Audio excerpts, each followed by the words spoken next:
नई adoption regulations 23 सितंबर 2022 से लागू हैं। इन रेगुलेशंस में चाइल्ड वेलफेयर कमेटी का क्या रोल बताया गया है, इस टॉपिक पर एक वीडियो का लिंक मैंने इस चैनल के कम्युनिटी सेक्शन में डाल दिया है। Please click on that link to access the video.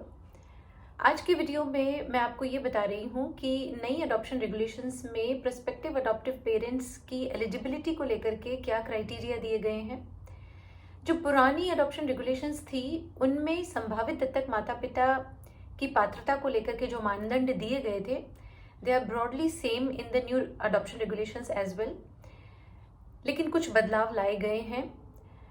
ये चेंजेस क्या हैं, क्या बातें जोड़ी गई हैं, क्या बातें हटाई गई हैं, इस बारे में मैं आज आपको बता रही हूँ। रेगुलेशंस में जो अभी भी सेम है उसके बारे में मैं बात नहीं करूँगी, क्योंकि पुरानी रेगुलेशंस में जो एलिजिबिलिटीज़ दी गई थी उसके बारे में एक वीडियो इस चैनल पर ऑलरेडी अवेलेबल है, आप उसे जाकर के देख सकते हैं। तो आज हम सिर्फ चेंजेस के बारे में बात करेंगे और उन्हें पॉइंट वाइज देखेंगे। तो सबसे पहले आप अगर पढ़ेंगे तो देख सकते हैं कि पुरानी अडॉप्शन रेगुलेशंस में जहां ये कहा गया था कि prospective adoptive parents physically, mentally, emotionally stable होने चाहिए, फाइनेंशियली केपेबल होने चाहिए और उन्हें कोई भी ऐसी मेडिकल प्रॉब्लम नहीं होनी चाहिए जो कि बहुत खतरनाक हो, बहुत सीरियस हो या लाइफ थ्रेटनिंग हो। तो यही बात अभी नई अडॉप्शन रेगुलेशंस में भी कही गई है, पर यहाँ पर एक बात और ऐड कर दी गई है कि प्रोस्पेक्टिव अडॉप्टिव पेरेंट्स किसी भी क्रिमिनल केस में दोषी नहीं होने चाहिए और अगर चाइल्ड राइट्स वायलेशन का केस है तो वहाँ पर तो वो आरोपी भी नहीं होने चाहिए।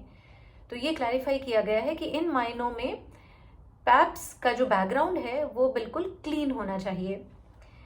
इसके आगे आप देख सकते हैं कि पुरानी रेगुलेशंस में ये कंडीशन दी गई थी कि अगर कोई कपल, दंपति बच्चा अडॉप्ट करना चाहता है तो कम से कम 2 साल का स्थिर वैवाहिक संबंध वहां पर होना जरूरी है।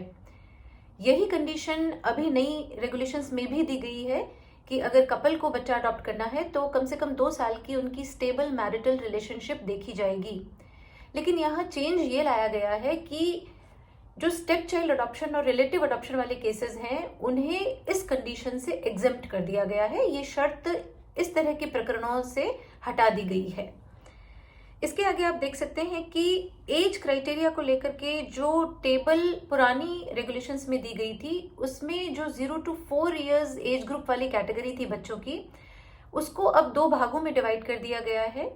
तो जो 0 to 2 इयर्स वाले एज ग्रुप के बच्चे हैं, अगर उसमें से कोई बच्चा कोई कपल अडॉप्ट करना चाहता है तो फिर कपल की जो कॉम्पोजिट मैक्सिमम एज दी गई है वो है 85 इयर्स और अगर कोई सिंगल पैप इस तरह के बच्चे को अडॉप्ट करना चाहता है तो उसकी एज जो मैक्सिमम लिमिट दी गई है वो है 40 इयर्स।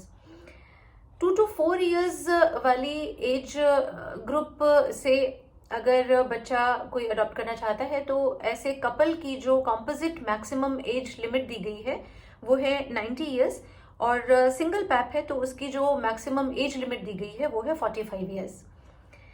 इसके आगे आप देख सकते हैं कि पुरानी रेगुलेशंस में नंबर ऑफ चिल्ड्रन को लेकर के जो एक कंडीशन थी जिसमें ये कहा गया था कि अगर किसी के 3 या 3 से ज़्यादा बच्चे हैं तो उनको नॉर्मल चाइल्ड के अडॉप्शन के लिए कंसिडर नहीं किया जाएगा, लेकिन स्पेशल नीड वाले बच्चे या हार्ड टू प्लेस बच्चे को वो अडॉप्ट कर सकते थे। और इस तरह की जो कंडीशन थी ये स्टेप चाइल्ड अडॉप्शन और रिलेटिव अडॉप्शन पर एप्लीकेबल नहीं थी। तो इस कंडीशन को एज इट इज़ नई रेगुलेशन में भी रखा गया है, लेकिन जो नंबर ऑफ चिल्ड्रन वाला पार्ट है उससे चेंज कर दिया गया है। अब ये कहा गया है कि अगर किसी के 2 या 2 से ज़्यादा बच्चे हैं तो फिर उन्हें अडॉप्शन के लिए कंसिडर नहीं किया जाएगा, बशर्ते वो किसी स्पेशल नीड चाइल्ड को या फिर हार्ड टू प्लेस चाइल्ड को अडॉप्ट करना चाहें।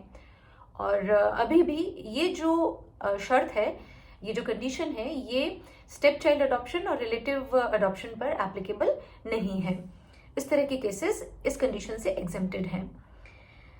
इसके आगे नई रेगुलेशंस में एक सब रेगुलेशन ये ऐड कर दी गई है कि प्रोस्पेक्टिव अडॉप्टिव पेरेंट्स को 3 साल के बाद अपनी होम स्टडी रिपोर्ट को रिवैलिडेट करवाना होगा।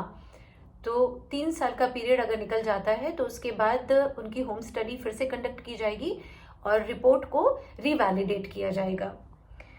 इसके आगे एक सब रेगुलेशन यहाँ और ऐड कर दी गई है, जिसमें ये कहा गया है कि रजिस्ट्रेशन के बाद अगर प्रोस्पेक्टिव अडॉप्टिव पेरेंट्स को 3 साल तक कोई भी रेफरल फॉरवर्ड नहीं किया जाता है, किसी भी बच्चे का प्रोफाइल भेजा नहीं जाता है, और उनकी जो एज है वो मैक्सिमम एज लिमिट को क्रॉस नहीं की है, तो उनकी सीनियरिटी उसी दिन से काउंट की जाएगी जिस दिन को उनका ओरिजिनल रजिस्ट्रेशन हुआ था.